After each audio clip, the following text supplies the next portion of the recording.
Hello guys. आज हम लोग क्वेश्चन सॉल्व कर रहे हैं ज्योग्राफी के 10,000 जो हमारी सीरीज चल रही 10,000 एमसीक्यू की, जिस पर हम लोग बहुत सारे क्वेश्चन को सॉल्व करते हैं जो आपके टीजीटी पीजीटी एलटी ग्रेड और आपके बहुत सारे एग्जामों को कवर करता है। तो उसी के तहत हम आते हैं पहले क्वेश्चन पर। क्वेश्चन पर आने से पहले आपको बता दें कि जो इंपॉर्टेंट लिंक्स कुछ दी गई हैं यहाँ पर, आप उन्हें ज्वाइन कर सकते हैं।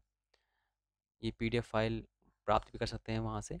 इसके बाद हम आते हैं पहले क्वेश्चन। पहला क्वेश्चन कहता है, जोनी सागर द्वारा लिखित पृथ्वी फोलेज निम्न में से किस उपविषय का एक कार्य है। तो जो ये कार्य है ये नारीवाद भूगोल पर डिपेंड है। किस पर? फेमिनिस्टिक ज्योग्राफी पर। अगला क्वेश्चन कहता है, भारत में मत्स्य पालन की उच्चतम उत्पादक क्षमता कहाँ पर देखने को मिलती है। तो ये मिलती है आपके उथले महाद्वीपीय सेल्फ पर, मतलब जहाँ पर सैलो वाटर होता है, मतलब जहाँ पर उथला हुआ जैसे आपका ये सागर है, तो यहाँ पर जहाँ पर कम दलदल क्षेत्र होता है वहाँ पर हमें अधिकतम मत्स्य पालन की उत्पादकता देखने को मिलती है। अगला क्वेश्चन कहता है, पारिस्थितिकी नाइच यानी पारिस्थितिकी निके जो होता है आपका, वो किसे रिफर करता है, मतलब किसे संदर्भित करता है। तो ये करता है आपका पारिस्थितिकी तंत्र में एक जीव की कार्यात्मक भूमिका को ये रिफर करता है। ठीक है, functional role of organism in ecosystem को रिफर करता है। अगला क्वेश्चन कहता है, संपूर्ण गरीबी यानी आपका एब्सोल्यूट पॉवर्टी जो होती है वो किसे रिफर करती है, मतलब किसे बताती है। तो ये बताती है बुनियादी न्यूनतम कैलोरी आवश्यक के संदर्भ को। किसे? Poverty in term of base in minimum calorie, मतलब भारत में कैलोरी की माप से मापते हैं ना, कि भारत अगर शहर का है तो उसे 3200 कैलोरी डेली चाहिए, अगर गांव का है तो उसे 3600 कैलोरी डेली चाहिए। इस प्रकार से हम भारत में गरीबी का मापन करते हैं। अगला क्वेश्चन कहता है, लोगों का अपने पशुओं के साथ मौसमी प्रवास क्या कहलाता है। तो ये कहलाता है आपका ट्रांस ह्यूमन। क्या कहलाता है? Transhumance. ओके। अगला क्वेश्चन कहता है, मध्याह्न रेखा और सर्वेक्षण रेखा के बीच क्षैतिज कोण को क्या कहते हैं। तो ये कहते हैं आपका ट्रू बियरिंग। क्या बोलते हैं? ट्रू बियरिंग, यानी आपका सत्य वहन बोलते हैं। ओके। अगला क्वेश्चन कहता है, एक लंबी और साफ रात के बाद सुबह के समय भूमि की सतह पर तापमान के व्युत्क्रमण के कारण उत्पन्न कोहरे को क्या कहा जाता है। तो इस कोहरे को हम बोलते हैं विकिरण कोहरा, क्योंकि विकिरण के कारण वह कोहरा जन्म लेता है, यानी रेडिएशन फॉग। अगला क्वेश्चन कहता है, भूमध्य रेखा से ध्रुव तक सतही हवा का आदर्श वैश्विक प्रतिरूप पैटर्न क्या है। यानी आपका जैसे आपका ये आपकी पृथ्वी है, पृथ्वी से आपका ये आपका भूमध्य रेखा है, भूमध्य रेखा से ध्रुव तक का जो हवाओं का पैटर्न है वो पैटर्न क्या है। देखिए, सबसे पहले हमें डोलड्रम मिलते हैं, यानी भूमध्य रेखा में क्या है? डोलड्रम, जिसे हम शांत क्षेत्र बोलते हैं, वो मिलता है। उसके बाद फिर हमें ट्रेड विंड यानी व्यापारिक पवनें मिलती हैं, फिर पछुआ पवनें मिलती हैं, फिर आपकी पूर्वी पवनें यानी ईस्टर्ली यानी ध्रुवी पवनें यानी देखने को मिलती हैं। तो ये ऑप्शन क्या है? बिल्कुल सही होगा। अगला क्वेश्चन कहता है, शहरी गर्म द्वीप किसके कारण होते हैं। अर्बन हीट आइलैंड जो बनते हैं वो किसके कारण बनते हैं। वे बनते हैं सड़कों के भवनों के निर्माण से बनते हैं, वाष्पीकरण की कमी से ये भी बनते हैं, ऊर्जा उपयोग के अधिकतम अपशिष्ट गर्मी से ये भी बनते हैं। तो यानी आपके उपयुक्त तो सभी यानी all of above are right. Okay. अगला क्वेश्चन कहता है, निम्न में से कौन सा बाजार गतिविधि है। तो आपका एक स्कूल में पढ़ाने वाला शिक्षक एक बाजार गतिविधि है। कैसी है? ये आपका एक बाजार गतिविधि है। A teacher teaching in A school. बाकी सभी भी देखिए, एक शिक्षक अपने बच्चों को पढ़ा रहा है तो ये नहीं होगा, एक मैकेनिक अपनी कार की मरम्मत करा रहा है तो ये भी नहीं होगा, एक नाई अपने बेटे के बाल काट रहा है तो ये भी नहीं होगा। स्कूल में पढ़ाने वाला शिक्षक क्या है? एक बाजार है। अगला क्वेश्चन कहता है, निम्न में से प्रत्येक महिला शहरी सामाजिक स्थान की विशेषता है कौन सही, मतलब किसके सिवाय एक महिला शहरी समाज स्थान की विशेषता है। तो इसमें आप देखेंगे कि महिलाओं के ऐसे व्यवसाय में रोजगार मिलता है जो पुरुषों के व्यवसाय की तुलना में भौगोलिक रूप से अधिक केंद्रित होते हैं। तो इसके सिवाय बाकी सभी आपके राइट हैं। अगला क्वेश्चन कहता है, कथन कारण वाला है, नोडल क्षेत्रों में नोडल क्षेत्रों में बहुत अधिक क्षेत्रीय गतिशीलता की डिग्री। ये हिंदी इंग्लिश पढ़ लीजिए। Nodal region have a very high degree for regional dynamics. ये सही है, बिल्कुल सही बात है। City region have well developed network of transportation and communication. Both are right. और अच्छा डेवलपमेंट और ट्रांसपोर्टेशन होने के कारण, कम्युनिकेशन होने के कारण ही nodal region have a very high degree to region dynamics. जब भी आपका ट्रांसपोरेशन और आपका कम्युनिकेशन अच्छा होगा तो वहाँ पर आपको विविधता देखने को मिलती है, यानी both are right and explain this, यानी आपका दोनों सही है और सही व्याख्या करते हैं। इंग्लिश जरूर पढ़ लीजिए अगर आपको हिंदी में डाउट होता है तो। अगला क्वेश्चन कहता है, जब किसी जाति समूह का सामूहिक प्रवास होता है तो इसे क्या बोलते हैं? इसे हम बोलते हैं बड़े पैमाने पर प्रवास, यानी मास माइग्रेशन बोलते हैं। अगला क्वेश्चन कहता है, भारत में गरीबी रेखा से नीचे के व्यक्ति को इस आधार पर वर्गीकृत किया जाता है? किस आधार पर गरीबी की वर्गीकृत करते हैं भारत में हम? वे न्यूनतम निर्धारित भोजन आवश्यकता से हकदार हैं, मतलब वही ऊर्जा के आधार पर करते हैं ना, 3200 3600 रिक्वायरमेंट जो होती है कैलोरी ऊर्जा की, उसी आधार पर भारत में इसका अ, चुनाव किया जाता है। अगला क्वेश्चन कहता है, भारत में कृषि जलवायु क्षेत्रों के आधार पर स्थानिक योजना का प्रस्ताव किसके द्वारा दिया गया था? ये दिया गया था आपका भारतीय योजना आयोग। योजना आयोग आपको पता होगा कि वर्तमान में नीति आयोग का नाम, नीति आयोग ने उसका स्थान ले लिया है। नीति आयोग की स्थापना 1 जनवरी 2015 को हुई थी। ओके। अगला क्वेश्चन कहता है, कोर परिधि मॉडल के अनुसार एक महानगर है। महानगर हम किसे बोलेंगे कोर परिधि के मॉडल के अनुसार? कोर क्षेत्र को बोलेंगे। इसे कोर रीजन को बोलेंगे हम। अगला क्वेश्चन कहता है, महासागरीय क्षेत्र जिसमें गहराई के साथ तापमान में बदलाव होता है क्या कहलाता है? उसे हम बोलते हैं आपका थर्मोक्लाइन। क्या बोलते हैं? थर्मोक्लाइन उसे बोलते हैं। अगला क्वेश्चन कहता है, किसी परितंत्र में ऊर्जा की एक मात्रा एक पोषी स्तर से दूसरे पोष स्तर तक जाती है तो क्या होती है? घटती है, बढ़ती है? ये घटती जाती है। क्या होता है? हम पता है ना कि 10% ऊर्जा का लॉस होता है, लिंडेमान का नियम है ये आपको पता होगा, है ना। अगला क्वेश्चन कहता है, ब्रांड रिपोर्ट 1980 में आई थी। उत्तर से दक्षिण रेखा के अनुसार कौन सा महाद्वीप समग्र रूप से विकासशील देशों की श्रेणी में आता है? तो ये आता है आपका दक्षिण अमेरिका देश। अगला क्वेश्चन कहता है, दक्षिण पश्चिमी मानसून धारा तथा उत्तर पूर्वी मानसून धाराएं पाई जाती हैं। ऐसी धाराएं हमें देखने को मिलती हैं बंगाल की खाड़ी में। कहाँ पर? बंगाल की खाड़ी में। ये आपका भारत हो गया और यहाँ पर हमें देखने को मिलती है, ये बंगाली खाड़ी, ये अरब की खाड़ी है। अगला क्वेश्चन कहता है, उच्च वसंत ज्वर की अवधि में होते हैं। जो उच्च ज्वर होते हैं वो किस अवधि में हमें देखने को मिलते हैं? तो वो हमें मिलते हैं नया, यानी न्यू मून फेस में। ओके। अगला क्वेश्चन कहता है, अटलांटिक महासागर के तल की स्थलाकृति पर आइसलैंड के उत्तर तक फैली हुई असाकार की रिज का प्रभुत्व है। ये मतलब कहाँ तक गई है? ये आपकी बॉवियर द्वीप, जो आपका साउथ बॉवियर द्वीप से स्टार्ट होती है। हाँ, बाउवियर द्वीप आपका आइसलैंड के पास पड़ता है, वहाँ से स्टार्ट होती है और आपके लगभग सैंडविच आइसलैंड जो साउथ तक गया है वहाँ तक ये गई है रेंज। ये लगभग 14,000 किलोमीटर लंबी समझ लीजिए, ठीक है। अगला क्वेश्चन कहता है, निम्न में से कौन सा क्रम उनके पानी में लवणता की सांद्रता का बढ़ता हुआ सही क्रम है? मतलब सबसे ज़्यादा लवणता का सांद्रता का सही बढ़ता हुआ, सबसे कम, फिर उससे ज़्यादा, फिर उससे ज़्यादा, फिर सबसे ज़्यादा कहाँ पर देखने को मिलती है?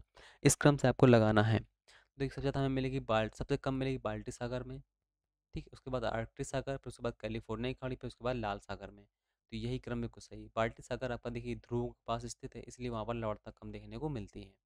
अगला क्वेश्चन कहता है, समुद्र के पानी में प्लवक खिलता है। तो समुद्र के पानी में जो प्लवक खिलता है वो अपवेलिंग के कारण खिलता है। जब पानी, समुद्र का पानी नीचे से ऊपर की तरफ आता है तो उसे हम बोलते हैं अपवेलिंग। अगला क्वेश्चन कहता है, प्लेट विवर्तनी एक वैज्ञानिक सिद्धांत है जो पृथ्वी के स्थल मंडल के बड़े पैमाने पर गति का वर्णन करता है। बिल्कुल सही बात है। प्लेट विवर्तनी के संबंध में निम्नलिखित में कौन सा कथन सही नहीं है? तो सभी पढ़िए आप, वीडियो पॉज करके, आपको पता चल जाएगा कौन सा सही नहीं है। तो सही नहीं है, कौन सा सही नहीं है? अगर हम इसके बारे में देखिए बात करें, अलग अलग सीमाओं के साथ सबसेक्टर प्लेटों को मेंटल में ले जाता है, तो यही ऑप्शन इसके बारे में गलत है ना। क्या होता है कि प्लेटें जो होती हैं वो आपकी हैवी होती हैं, वही आपकी मेंटल तक जाती हैं, बाकी सब नहीं जा पाती हैं। जैसे आप ओशनिक प्लेट की बात करें तो ओशनिक प्लेट चली जाती है ना, कॉन्टिनेंटल प्लेट नहीं जा पाती है। अगला क्वेश्चन कहता है, किसने कहा था आवश्यकता नहीं है लेकिन हर जगह संभावना है? ये कथन बहुत इंपॉर्टेंट है, लुसियन फ्राइबे का है। किसका? लुसियन फ्राइबे का। अगला क्वेश्चन कहता है, निम्न कथनों पर विचार कीजिए।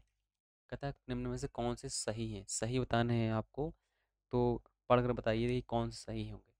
भूमध्य रेखीय महासागरों में पानी की लवणता कम हो जाती है। बिल्कुल सही बात है, क्योंकि अमेजन और कांगो जैसी बड़ी नदी समुद्र में प्रवेश करती जाती हैं।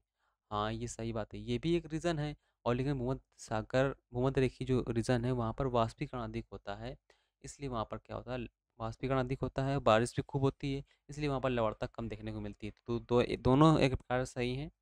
वाष्पीकरण कम होता है, ये गलत बात है, भूमध्य रेखा में बहुत वाष्पीकरण होता है। इसके बाद देखिए, ये पहला रीज़न है, आपका ये पहला रीज़न है, ठीक है। यहाँ इंग्लिश में देखेंगे आप, इंग्लिश में पढ़िए, इसके बाद आपका यहाँ से पहला चालू होता है, ठीक है। हाँ, वाष्पीकरण कम होता है ना, गलत बात है, भूमध्य रेखा में बहुत वाष्पीकरण होता है।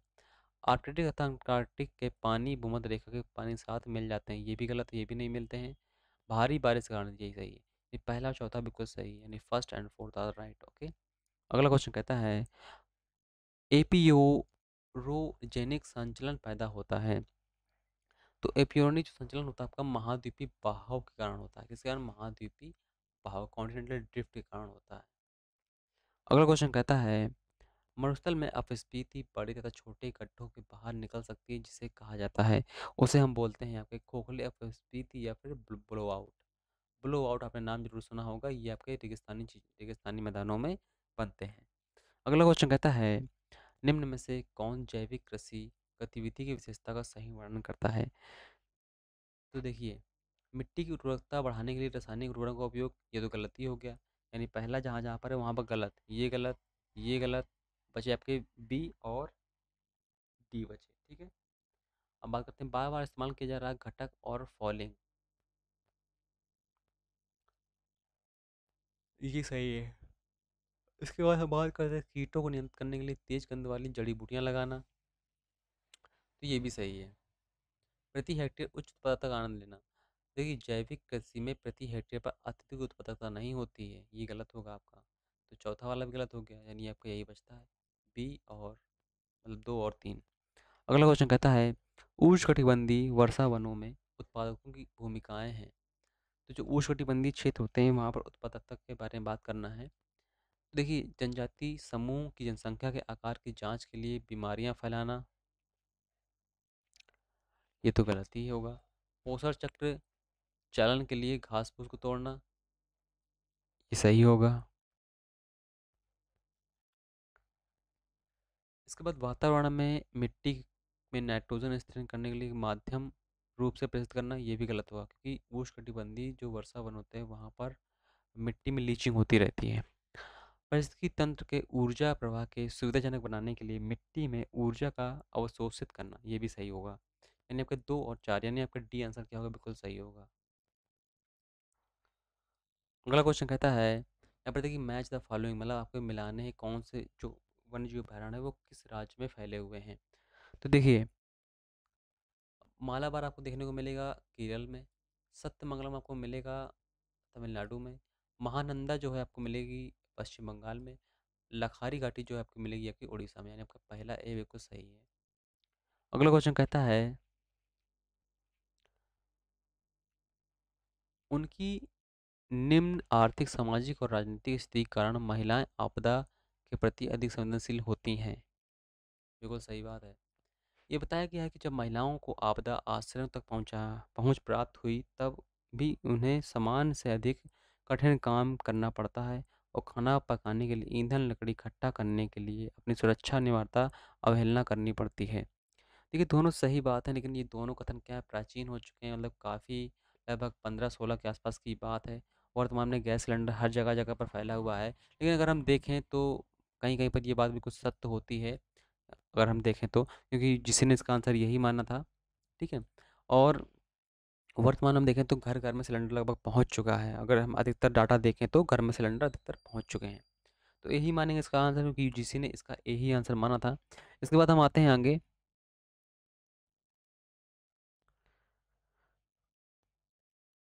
कहता है उत्तरी अमेरिका में निम्नलिखित में कृषि क्षेत्र सबसे व्यापक क्षेत्र है। तो सबसे व्यापक क्षेत्र क्या है आपका? रेंज पशुधन, मतलब वहाँ पर पशुधन लाइव स्टॉक काफ़ी होता है उत्तरी अमेरिका में, है ना, क्योंकि वहाँ पर बड़े बड़े चारागाह पाए जाते हैं। आपका प्रेरी जो घास के मैदान है ना, वहाँ पर गेहूँ की काफ़ी बड़ी लंबी कतारें हैं, मक्का की काफ़ी लंबी कतारें हैं, वहाँ पर एक क्षेत्र में डिवाइडेड है ना, तो इसलिए वहाँ पर पशु जो रेंज है वहाँ पर अधिक मिलती है। अगला क्वेश्चन कहता है उष्णकटिबंधीय वर्षा वन का व्यापक वनोन्मूलन भूतंत्र को किस प्रकार से प्रभावित करता है? तो ये प्रभावित करता है आपका पृथ्वी की सतह के अवशोषण गुणों को संशोधित करना, है ना। ये मॉडिफाई कर देता है। जब आप क्या करेंगे, पेड़ को हटा देंगे, तो वहाँ के जो गंदगी होगी या वहाँ के जो अवशोषण करने वाले पदार्थ होंगे, वो पृथ्वी पर फैल जाएंगे और पृथ्वी पर प्रदूषण फैलने लगेगा। अगला क्वेश्चन कहता है, कृषि व्यवसाय शब्द किसके द्वारा गढ़ा गया था? ये गढ़ा गया था आपके डेविस और गोल्डबार्ड के द्वारा। किसके? डेविस और गोल्डबार्ड के द्वारा। अगला क्वेश्चन कहता है, निम्न में से किससे स्थल कारक नहीं माना जाता है? तो हम नहीं मानते हैं, परिवहन को स्थल कारक नहीं मानते हैं। किसे नहीं मानते हैं? भूमि को, राजधानी को, श्रम को मानते हैं, परिवहन को नहीं मानते हैं। अगला क्वेश्चन कहता है, ड्राई कॉन्ट्रन पाए जाते हैं। ये हमें देखने को मिलते हैं वाताग्र प्रक्रिया में, यानी आपके एयरलाइन प्रोसेस में, यानी आपके किससे? एयर से बनते हैं ये, ठीक है। अगला क्वेश्चन कहता है, सूची का मिलान करना। देखिए, चट्टान का झुकाव जो है, ये आपको कहाँ पर देखने को मिलेगा? ये मिलेगा हमें नति। चट्टान के झुकाव को हम बोलते हैं नति, ठीक है। सतह एक समांतर दिशा, समतल और नति कोण के समकोण पर ये स्थित होता है आपका, इसे हम बोलते हैं नतिलंब। पार्श्व बलों की उत्पन्न विशेषताएं संपीड़न के कारण जो बनती हैं उसे हम बोलते हैं वलन। तनाव से जो उत्पन्न होता है उसे हम बोलते हैं भ्रंशन। पहला आंसर बिल्कुल सही है। अगला क्वेश्चन कहता है, यहाँ भी मैच कराने आपके सिद्धांत दिए गए हैं और यहाँ पर आपको लेखक दिए गए हैं, तो इनको मैच कराना है। देखिए, ग्रह संबंधी परिकल्पना जो है आपकी चैम्बरलेन ने दी थी। थर्मल संकुचन जो दिया था आपका जेफरी ने दिया था मॉडल। जियो सिंक्लाइन की ओजन सिद्धांत जो दिया था ये आपको कोबर ने दिया था। और आपका फिसलन, महाद्वीपीय फिसलन सिद्धांत आपका दिया था आपका टेली ने, है ना। ये आपके कोरल संबंधित है, तो यानी आपका पहला ये आंसर बिल्कुल सही होगा। अगला क्वेश्चन कहता है, नोमेनिक प्रोजेक्शन पर खींचे गए नक्शे पर दो बिंदुओं के बीच एक बड़ा वृत्त किसके द्वारा दिखाया जाता है? ये दिखाया जाता है एक सीधी रेखा के द्वारा। अधिकतर सीधी रेखा के द्वारा ही बड़े वृत्त दिखाए जाते हैं, ठीक है। नोमेनिक हो, बहुत से प्रोजेक्शन जो है आपके प्रैक्टिकल ज्योग्राफी के हैं ये, इनको हम कभी पूरे कवर करेंगे। अगला क्वेश्चन कहता है, अप्रैल 1960 में प्रक्षेपित किया गया पहला मौसम संबंधी उपग्रह कौन था? तो पहला मौसम संबंधी उपग्रह था टिरोस फर्स्ट। अगला क्वेश्चन कहता है, निम्न पदाक्रम के श्रेणी के कौन सा लंबा से छोटा घटक है? तो सबसे बड़ा होता है आपका सन्नगर, फिर प्रमुख नगर, फिर लंबा नगर, फिर पूर्वा, ठीक है। अगला क्वेश्चन कहता है, जून 2018 तक नवीनतम भारतीय जीपीएस उपग्रह कौन था? ये आपके थोड़ी ओल्ड क्वेश्चन है ना, ये आ चुके हैं एग्जाम पे। इस प्रकार के टाइप से क्वेश्चन आते रहते हैं, तो जो भी सैटेलाइट लॉन्च किया जा रहा है उसके बारे में जरूर पढ़िए। तो इसका आंसर क्या होगा? इसका आंसर होगा आपका IRNSS-11। अगला क्वेश्चन कहता है, किसी क्षेत्र का भू उपयोग मानचित्र तैयार करने के लिए अनुमानों का कौन सा समूह सबसे उपयुक्त है?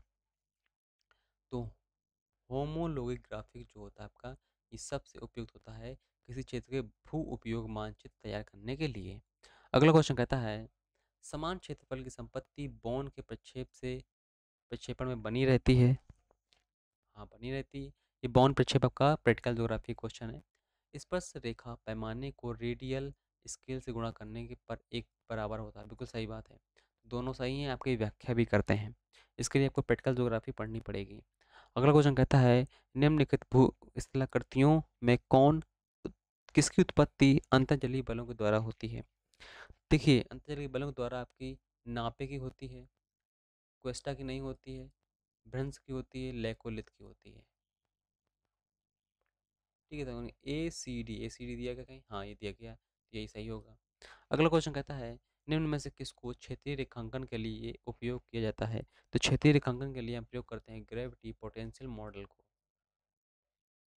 अगला क्वेश्चन कहता है, निम्नलिखित में से कौन सा डेविस चक्र का मूल आधार नहीं है? देखिए, डेविस चक्र का मूल आधार कौन सा नहीं है, इसको पढ़िए और फिर देखिए। भू-आकृति अंतर्जातीय बहिर्जातीय बलों की अंतर श्रृंखला के विकसित उत्पाद ये था। भू आकृतियों का विकास समृद्ध तरीके से होता है, ये भी सही है। धाराएं अपनी घाटियों को तब तक तेजी से नीचे गिराती हैं जब तक कुछ श्रेणीबद्ध स्थिति प्राप्त नहीं होती, ये भी सही। यानी आपके इनमें से कोई नहीं, इनमें से कोई नहीं होगा, ठीक है। अगला क्वेश्चन कहता है, यहाँ पर आपको मैच कराना है। तो देखिए, पच्छाप जो मेघ होते हैं, ये हमें देख, यहाँ पर देखिए, यहाँ पर आपको ऑप्शन दिए गए हैं ये, ठीक है। हाँ, जो पच्छाप मेघ जो आपको देखने को मिलते हैं, ये मिलते हैं आपको पंखदार उपस्थिति में। स्तरीय बादल जो होते हैं आपको ये देखने को मिलेंगे क्षैतिज रूप से फैले हुए होते हैं। वर्षा मेघ जो होते हैं आपके बारिश करते हैं। मेघ पुंज जो होते हैं आपके लंबवत बढ़ते रहते हैं। तो यहाँ पर आपका पहले का सेकंड यानी पहले का सेकंड इसमें दिया गया है और सेकंड का फोर्थ यानी आपका सी आंसर बिल्कुल सही होगा। अगला क्वेश्चन कहता है, यहाँ पर देखिए हम लोग 30 सीरीज़ को कर रहे हैं, लगभग हम लोग 29 सीरीज़ पहले कर चुके, तो उन्हें आप प्लेलिस्ट के माध्यम जाकर वहाँ से ज्वाइन कर सकते हैं। ओके, अगला क्वेश्चन कहता है, संतृप्त वातावरण के मामले में संतृप्त वातावरण के मामले में आर्द्र बल्ब रीडिंग शुष्क बल्ब रीडिंग से कम है। आर्द्र बल्ब रीडिंग शुष्क बल्ब रीडिंग से अधिक है, ये भी नहीं। आर्द्र बल्ब और शुष्क बल्ब की रीडिंग बराबर होती है, तो यही सही होगा। Wet bulb and dry bulb reading are equal. अगला क्वेश्चन कहता है, बंगाली खाड़ी क्षेत्र में चक्रवात मुख्यतः किसके दौरान होते हैं? तो ये प्रमुखता होते हैं आपके मानसून पूर्व और बाद की अवधि में।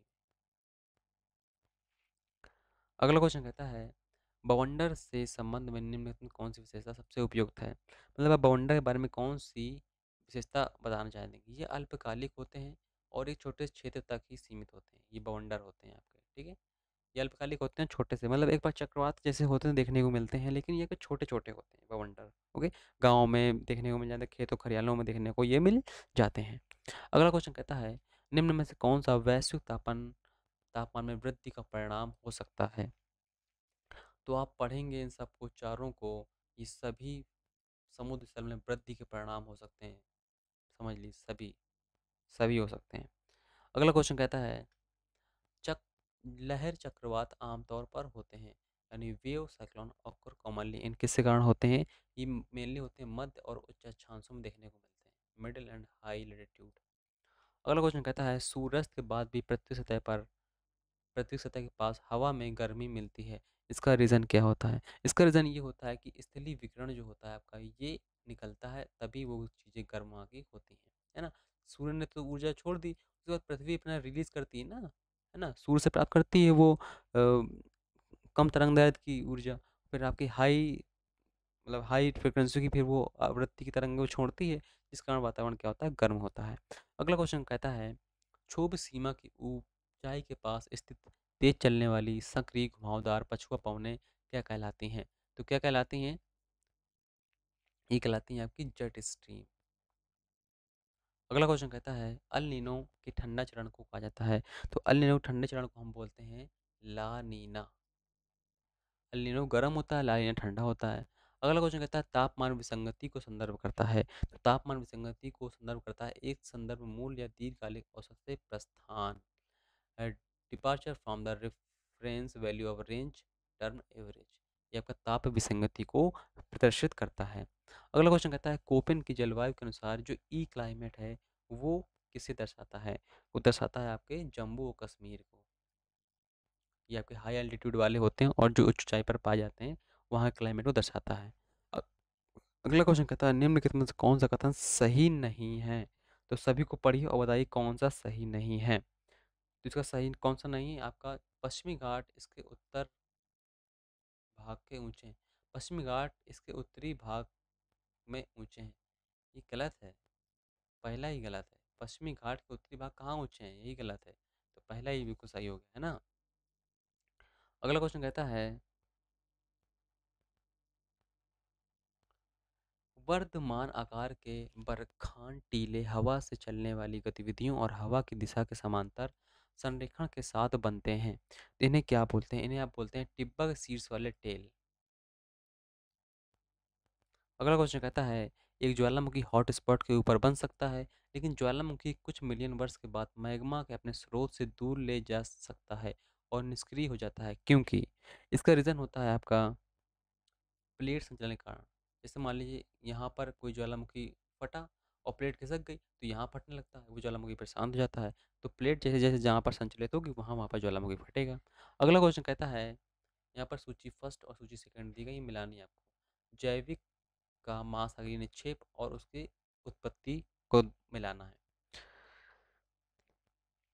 तो नेटिक जो अवशेष होते हैं वो आपको मिलते हैं, नेटिक अवशेष जो हैं आपको देखने को मिलेंगे प्लवक के मोलस्क के गोले। इसके बाद जो पैलिजिक होते हैं ये आपके तलों में होते हैं, शैवाल के प्रकार।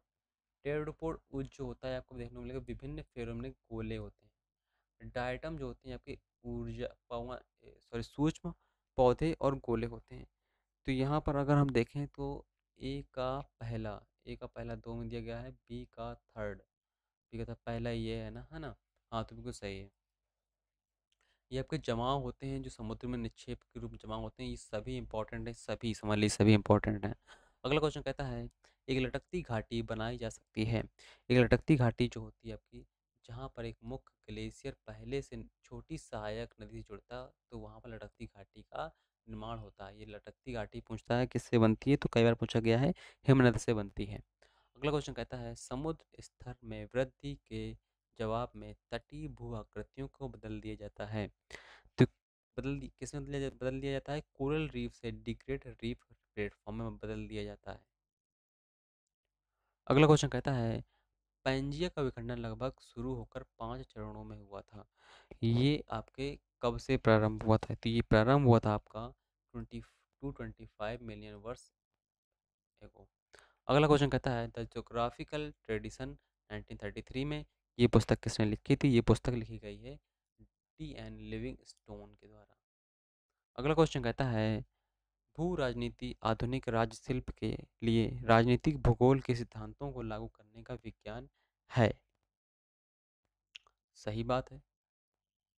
यह भूमि और समुद्री शक्तियों का एक संयोजन है जो सभी संभावनाएं में दुनिया के आवश्यक शक्ति संबंधों को अनिवार्य रूप से नियंत्रित करेगा। ये भी सही बात है, लेकिन इसकी व्याख्या नहीं कर रहा है ना, तो दोनों सही हैं। अगला क्वेश्चन कहता है जन्म और मृत्यु दर को अधिशोषित होने के कारण के रूप में वर्णित किया गया है। तो ये वर्णित किया गया है आपके वे जनसंख्या की आयु या लिंग संरचना की परवाह किए बिना परिवर्तनों से संबंधित हैं। तो ये पहला ही बिल्कुल सही होगा। अगला क्वेश्चन कहता है विकासशील देशों की जनसांख्यिकी की विशेषताओं की विशेषता है। तो जो विकासशील देश होता है जैसे आपका भारत देखें तो उसकी क्या विशेषता है, सबको पढ़ें और आप फिर उसका आंसर लगाएं। देखिए उनकी विशेषता क्या होती है, उच्च जन्म प्रजनन क्षमता, गिरती मृत्यु दर, तीव्र जनसंख्या, युवा आयु विवरण, यही होता है इसकी खास बात। अगला क्वेश्चन कहता है स्थानों में लोगों के बिखरने और लोगों और स्थानों के बीच अंतर्राष्ट्रीय संबंधों के रूप में जाना जाता है। इसे हम जानते हैं डायस्पोरा के रूप में। अगला क्वेश्चन कहता है जनसांख्यिकी संक्रमण एक ढांचा है जो परिवर्तन के ऐतिहासिक अनुक्रमों की पड़ताल करता है।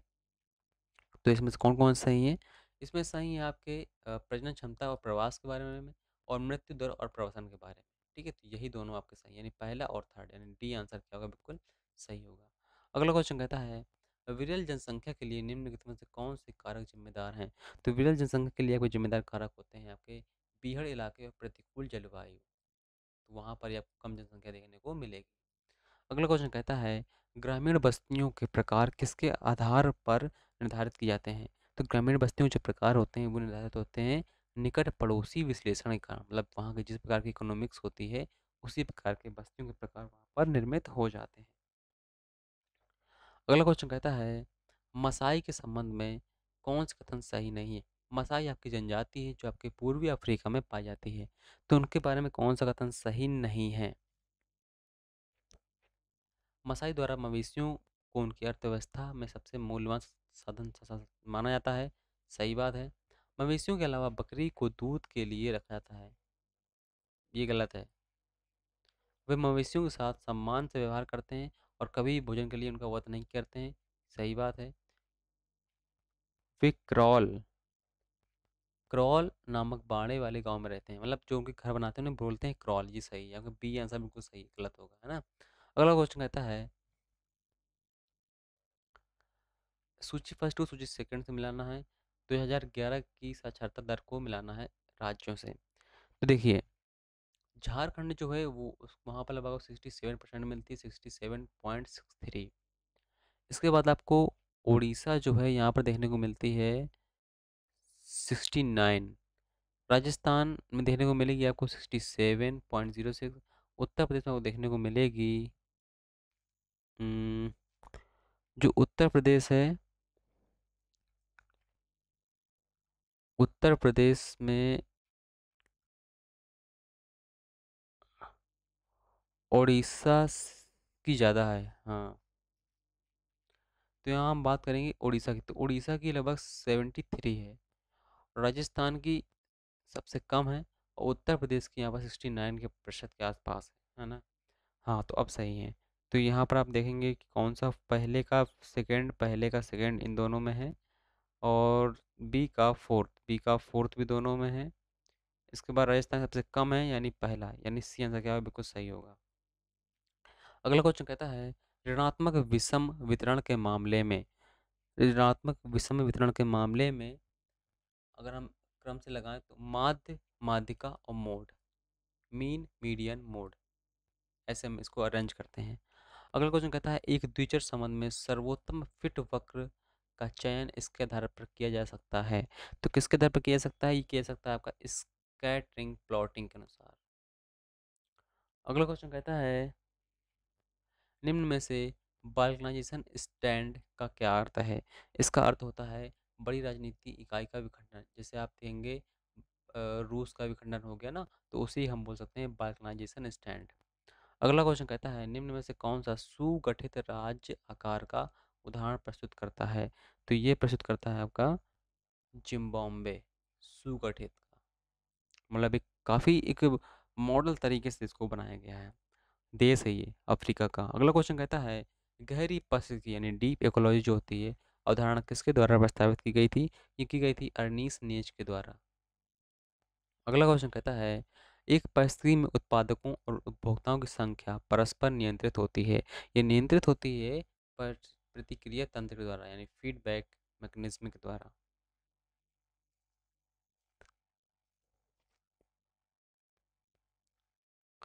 अगला क्वेश्चन कहता है,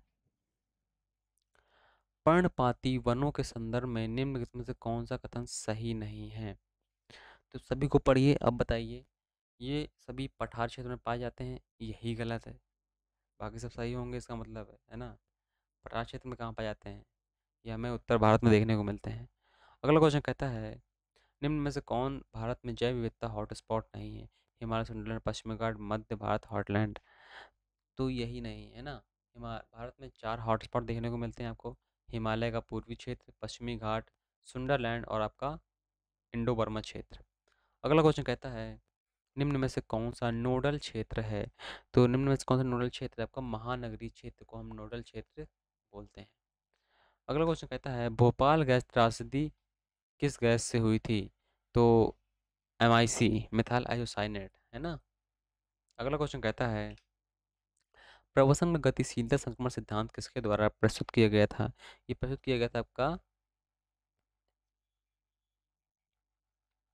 जेलेंस्की और डब्लू के द्वारा ये मॉडल प्रस्तुत किया गया था, गतिशीलता मॉडल, ठीक है। अगला क्वेश्चन कहता है, ऑस्ट्रे ऑस्ट्रेलोपिथेकस को दक्षिण वानर आदमी कहा जाता है। ये कब दिखाई दिए गए थे। ये हमको दिखाई दिए थे प्लायोसीन ईरा में, ठीक है। जब आप पढ़ेंगे नियोजोइक, सिनोजोइक, मेसोजोइक, ये महाकाल पढ़ेंगे तो वहाँ पर आपको देखने को मिलेगा नियोजोइक में प्लायोसीन, तो वहाँ पर आपको ये जो ऑस्ट्रेलोपिथेका से मानव अफ्रीका में देखने को मिले थे। अगला क्वेश्चन कहता है, निम्न में से कौन सा सांस्कृतिक परिदृश्य का उदाहरण नहीं है। तो जो मानव शरीर होता है ये आपका सांस्कृतिक परिदृश्य का उदाहरण नहीं है। अगला क्वेश्चन कहता है, सूची को मिलाना। देखिए ग्रेफाइट जो होता है आपका, ये हमें मिलती है कोयले से। स्लेट जो है ये हमें मिलती है मिट्टी से। क्वार्टजाइट जो होता है आपका बलुआ पत्थर से मिलता है। संगमरमर आपको चूना पत्थर से मिलता है, यानी आपका कौन सही हो गया, बी बिल्कुल सही हो गया। अगला क्वेश्चन कहता है, सूची फर्स्ट टू सूची सेकंड से मिलाना है। तो एक्सफ्लोरेशन यानी आपका अपसरण, इसे है कि मतलब अपसल्कन भी बोलते हैं। जब ताप दाब के कारण किसी वस्तु में क्षरण होता है तो उसे हम अपसल्कन या अपस्तरण या फिर एक्सफ्लोरेशन बोलते हैं। तो ए का जो हो जाएगा आपका, ये आपका हो जाएगा चट्टानों में संकेंद्री कोशिकाओं का फैलाव, ठीक है। इसके बाद आपका कैटल छेदन, यानी आपका ये होता है आपका बर्फ के द्रव्यमान के पिघलने से बना अवनमन।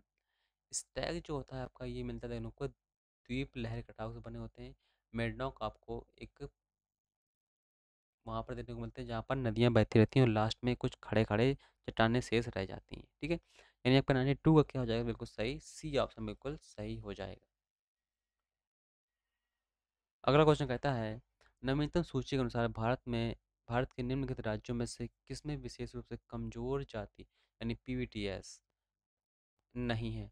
तो ये हमें देखने को नहीं मिलती है हिमाचल प्रदेश में। अगला क्वेश्चन कहता है, घास क्षेत्र परिस्थिति तंत्र में बायोमास पिरामिड होता है।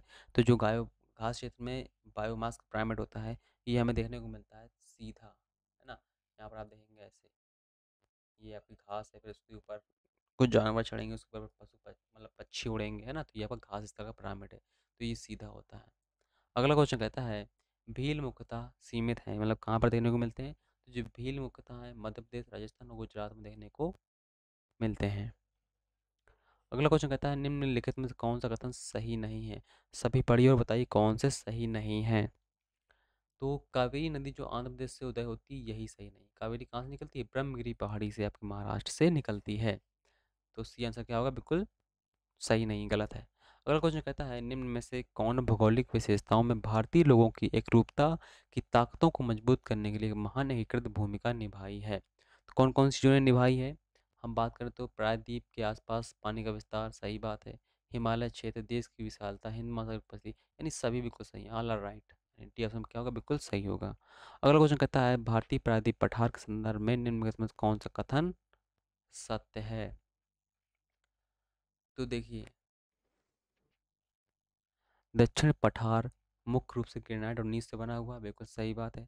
दक्कन लावा पठार एक उच्च तालिक भूमि है जिसमें क्षैतिज रूप से व्यवस्थित लावा सीट शामिल है, बिल्कुल सही बात है।